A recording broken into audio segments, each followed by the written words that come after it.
নমস্কার। এই মুহূর্তে দ্য প্যারাডাইস সিনেমার একটি নতুন গান, সেই গানটির রিভিউ করে শোনাবো। এই গানটি হলো আয়া শের।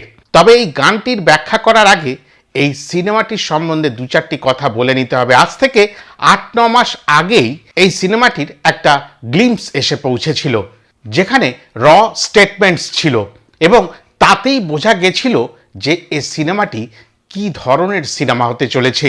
মূলত এই সিনেমাখানির গল্প সমাজের কিছু পিছিয়ে পড়া মানুষের ওপরে, এবং সেই পিছিয়ে পড়া মানুষগুলো নিজেরাই নিজেদেরকে কাক বলে উপাধি দিচ্ছেন।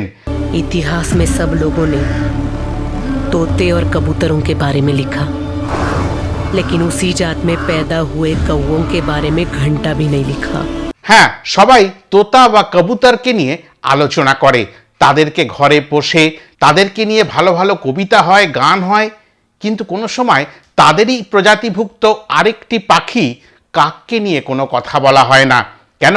কাক সুদর্শন নয়, আর কাক যেহেতু কালো, জাতিগতভাবে পিছিয়ে পড়া। যেমনটা আমাদের সমাজে হয়, নিম্নবর্ণের মানুষদের আমরা উচ্চ বর্ণের যারা মানুষ তারা একটু নিচু নজরে দেখি।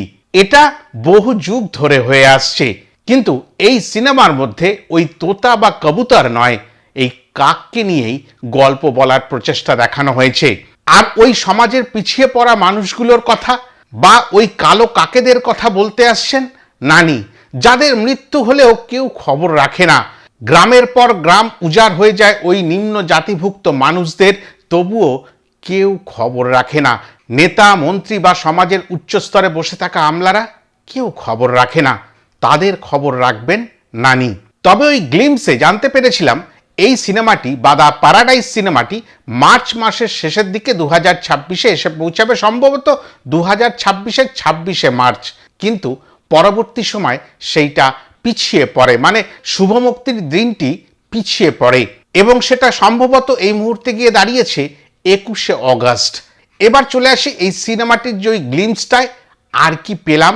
সেই র স্টেটমেন্টে আরও পেয়েছিলাম যে নানি যে চরিত্রটা অভিনয় করছেন সেটি একটি বেশ্যার সন্তানের চরিত্র, এবং সেখানে সংলাপেও পরিষ্কার বলা হয়েছে ওই কাকেদের ভাগ্যের কথা বলবেন এই সন্তান।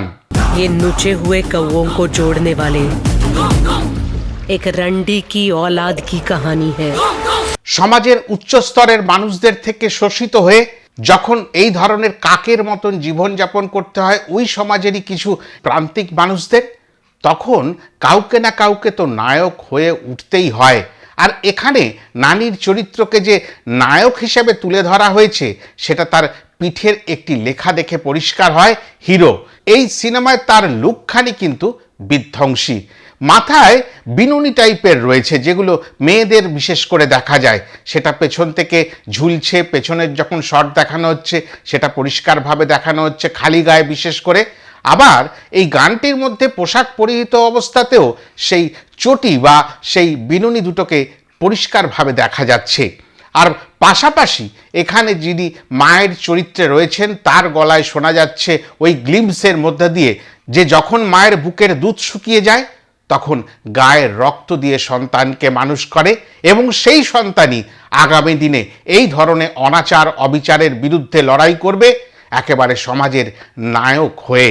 আর এই নায়কোচিত হাবভাব নিয়েই এসে গেল আয়া শের গানখানি।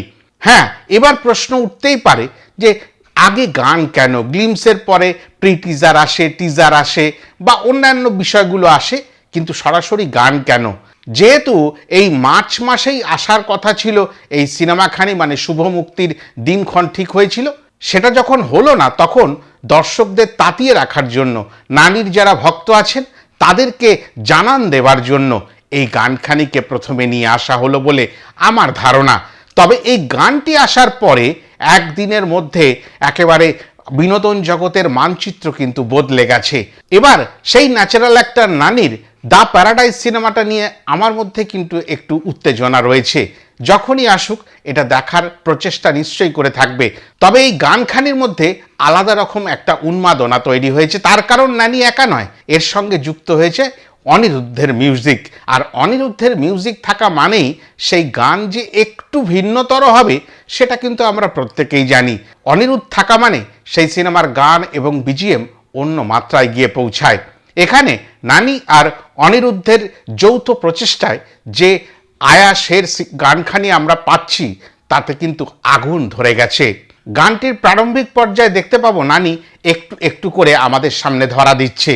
তবে নানি ধরা দেবার আগে নানির মায়ের চরিত্রে সম্ভবত যিনি রয়েছেন তাকে দেখানো হচ্ছে এবং পরবর্তী সময় নানিকে যখন লাল ব্লেজার পরে দেখা যাচ্ছে তখন তার সাথে যেমন দেবদেবীদের একটা করে বাহন থাকে সেরকম একটি বাহনকেও দেখতে পাচ্ছি। হ্যাঁ, কোনো বিদেশি প্রজাতির সারমেয় যেগুলো আমরা বাড়িতে পুষতে পছন্দ করি সেখানেও জাতপাতের প্রশ্ন থেকে যায়, বর্ণের প্রশ্ন থেকে যায়। এখানে কিন্তু তেমনটা হচ্ছে না। একেবারে ভারতীয় পথ সারমেয়কে নিয়েই, ভারত থেকেই অবহেলিত এমন সারমেয়কেই তার বাহন হিসাবে এখানে তুলে ধরা হচ্ছে এবং সেইখানে অনেকটা ভালো লাগা কাজ করে। পোশাকের মধ্যে লাল রঙের ব্লেজার যেমন বললাম, চোখে রয়েছে কালো রোদ চশমা, পাশাপাশি গলায় নানান রকম অলংকার। তবে ওই গ্লিমসে একটি দৃশ্যে এমন একটা অদ্ভুত বিষয় দেখানো হয়েছে যে এই নানি যে চরিত্রে অভিনয় করছে সেই চরিত্রটা সময়কে পায়ের তলায় রেখে চলে।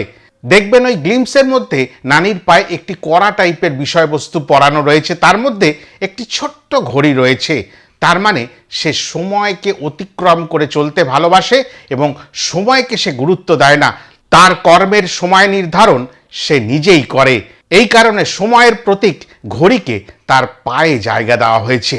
আর এই গানটির মধ্যে আরেকটি ভালো লাগার জায়গা, ওই নিপীড়িত অবহেলিত মানুষগুলো, প্রচুর প্রচুর মানুষকে একত্রে দেখতে পাওয়া যাচ্ছে, একটা বড় টিম ওয়ার্ক। আর এটা কিন্তু যখন বড় পর্দায় আমাদের কাছে উঠে আসবে তখন যে অন্য মাত্রা যোগ করবে এটা এখন থেকেই এই গানের মধ্য দিয়েই বলে দেওয়া যায়। চতুর্দিকে জ্বলছে আগুন আর তার মাঝখানে বিরাট আকার একটি পাত্রে খাদ্য সামগ্রী। যে মানুষগুলোকে দেখা যাচ্ছে ঠিকমতো তাদের গায়ে পোশাক আশাক নেই, সেই মানুষগুলো সম্ভবত অভুক্ত, বহু দিনের অভুক্ত, ঠিকমতো খাওয়া দাওয়া তাদের যোগান দেওয়ার কেউ নেই। আর তাদেরই খিদে মেটাবার জন্য এসছেন নানি। আর এরকমই একটা আনন্দ অনুষ্ঠান যেখানে খাদ্য সামগ্রী সবার মধ্যে পৌঁছে দেওয়া হচ্ছে, সেই আনন্দ অনুষ্ঠানেরই বহিঃপ্রকাশ হচ্ছে আয়া শের। তবে সিজিআই এবং এআই এফেক্ট যুক্ত করে এই লিরিক্যাল ভিডিওখানি আমাদের কাছে তুলে ধরা হয়েছে। এর পাশাপাশি নানির দুটি হাতে, বিশেষ করে একটি হাতে 4টি আংটি আর অপর হাতটিতে একটি আংটি দেখতে পাওয়া যাচ্ছে। এইগুলো কিন্তু প্রত্যেকটি যা ব্যবহার করা হয়েছে তার নিশ্চয়ই করে কোনো না কোনো ব্যাখ্যা রয়েছে। যেমন গলায় তার যে গয়না, সেই গয়নাগুলোর মধ্যেও নিশ্চয়ই কোনো ইঙ্গিত থাকবে। তবে এই শের বা সিংহ রূপধারী মানুষটির কিন্তু আরেকটি জিনিসও এখানে ধরা পড়ছে, তার নৃত্যশৈলী। অদ্ভুত তার নৃত্যশৈলী, বিশেষ করে যখন একটি সিগারেট ধরাবার জন্য মাটিতে ঘষে ঘষে নাচ করছেন, সেই নাচটা কিন্তু এখন থেকেই বলা যায় ট্রেন্ডিংয়ে চলে যাবে। আগামী দিনে দেখা যাবে প্রত্যেক কন্টেন্ট ক্রিয়েটার বা যারা নাচের মাধ্যমে নিজেদেরকে তুলে ধরেন প্রত্যেকেই ওই স্টেপটির ব্যবহার করবেন বা ওই অংশটির ব্যবহার করবেন, যেমনভাবে আমরা প্রায়শই দেখে থাকি। একটা গানের মধ্যে কত কিছু তুলে ধরা যায়, নাচ, গানের কথা, লিরিক্স, পাশাপাশি শরীর চর্চা। শরীর চর্চারও বিভিন্ন দিক তুলে ধরা হয়েছে এই গানটির মধ্য দিয়ে। তবে এই আয়াসের গানের মাধ্যমে হোক বা 21শে অগস্ট দ্য প্যারাডাইসের মাধ্যমে হোক, ওই কাকেদের কথাই আমাদের কাছে পৌঁছে দিতে আসছেন নানি। এতটাই বলার ছিল। আশা করি ভিডিওটা ইনফরমেটিভ হলো। চেষ্টা করলাম আমার মতো করে, যেরমভাবে প্রত্যেকবার চেষ্টা করি। ভালো লাগলে লাইক, কমেন্ট, শেয়ার করবেন। আর যারা এখনও চ্যানেলটি সাবস্ক্রাইব করেননি তারা সাবস্ক্রাইব করে নেবেন। আর পাশাপাশি যারা ফেসবুক পেজে এই ভিডিওখানি দেখবেন তারা পেজটি ফলো করে আমার পাশে দাঁড়াবেন। সবাই ভালো থাকবেন। নমস্কার।